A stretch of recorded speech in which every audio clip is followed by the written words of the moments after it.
Baik, assalamualaikum warahmatullahi wabarakatuh.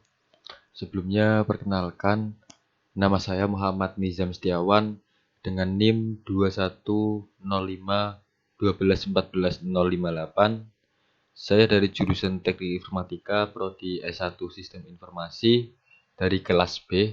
Di sini saya akan sedikit menjelaskan terkait sejarah internet.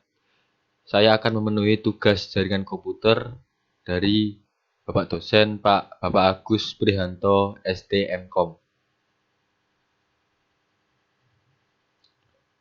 Kita mulai dari definisi internet.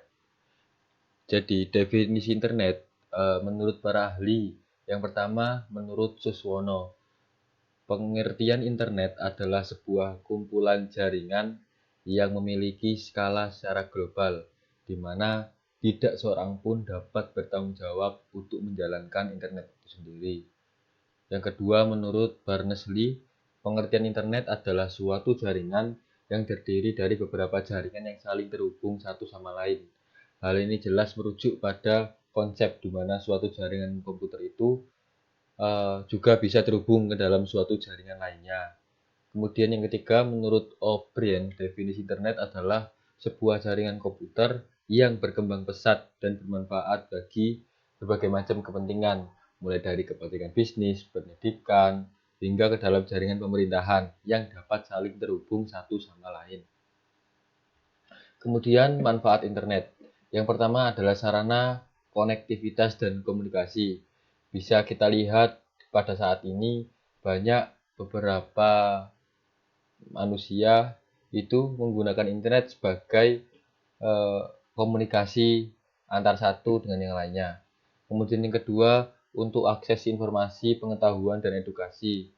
Bisa kita ambil contoh di suatu pendidikan atau perusahaan, beberapa makhluk hidup atau manusia itu menggunakan internet sebagai media untuk belajar dan mengasah pikiran.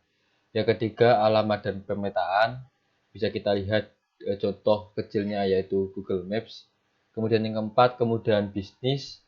Dan yang terakhir adalah sarana hiburan. Kemudian awal mula sejarah internet.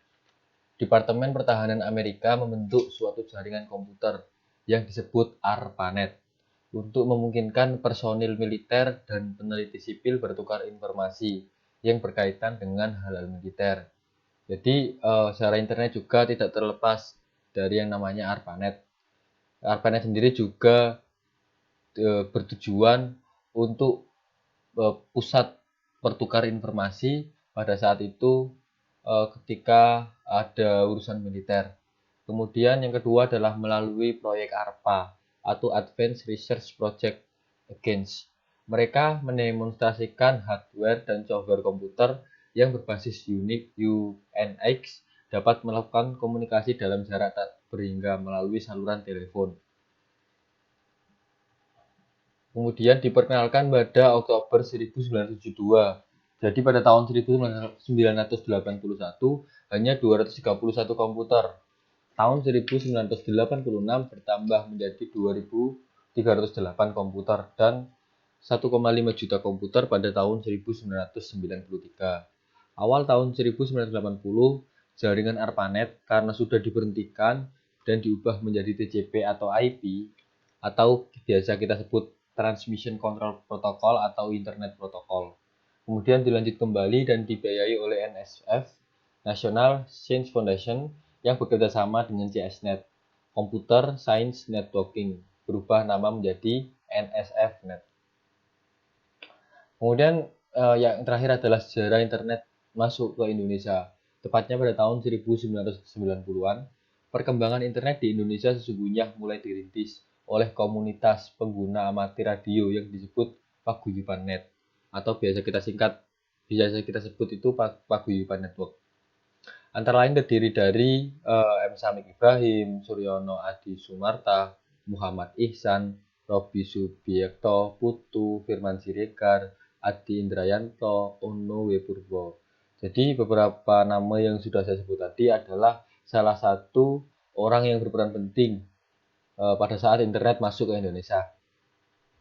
Kemudian pada tahun 1986, Kegiatan amatir radio di Amatir Radio Club ITB dengan menggunakan pesawat radio pemancar SSB single sideband milik Haria Sudira Pratama dan komputer Apple II milik Ono Wipurpo. Juga beliau juga mulai mendiskusikan teknik membangun jaringan komputer dengan teknologi radio paket. Kemudian pada tahun 1992 sampai 1994, teknologi radio paket TCP atau IP untuk internet mulai diadopsi di BPPT, LAPAN, UI, dan juga ITB. Lembaga-lembaga tersebut kemudian menjadi tumpuan paguyuban net. Robby Subiakto membangun gateway amatir satelit menggunakan PC atau XT dan walkie-talkie. Hal ini membuat komunikasi antara Robby Subiakto dan Ono Wipurpo yang saat itu berada di Kanada menjadi semakin cepat. Kemudian pada tahun 1992 sampai 1993, Muhammad Ihsan dan Andrianti menjalin kerjasama dengan DLR atau Lembaga Antariksa Jerman untuk mengembangkan teknologi radio paket pada pita 70 cm dan 2 meter.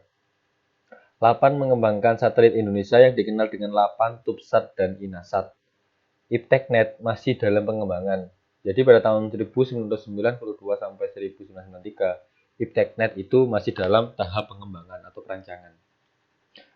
Kemudian pada tahun 1992, gateway radio paket mulai dikembangkan di ITB. Dan ITB bergabung ke dalam jaringan paguyuban net. Dan pada tanggal 7 Juni, tepatnya pada tahun 1994, Randy Buss melakukan ping ke IPTECnet yang hasilnya dilaporkan ke NSF atau National Science Foundation. Waktu yang dibutuhkan untuk ping tersebut adalah 750 ms pada kecepatan 64 kbps menggunakan jaringan Lizard Line. Menurut saya pada saat itu juga internet ini masih tergolong agak lambat ya, karena dengan ping 750 ms dengan kecepatan 64 kbps. Dan juga pada saat ini juga email itu mulai populer di Indonesia.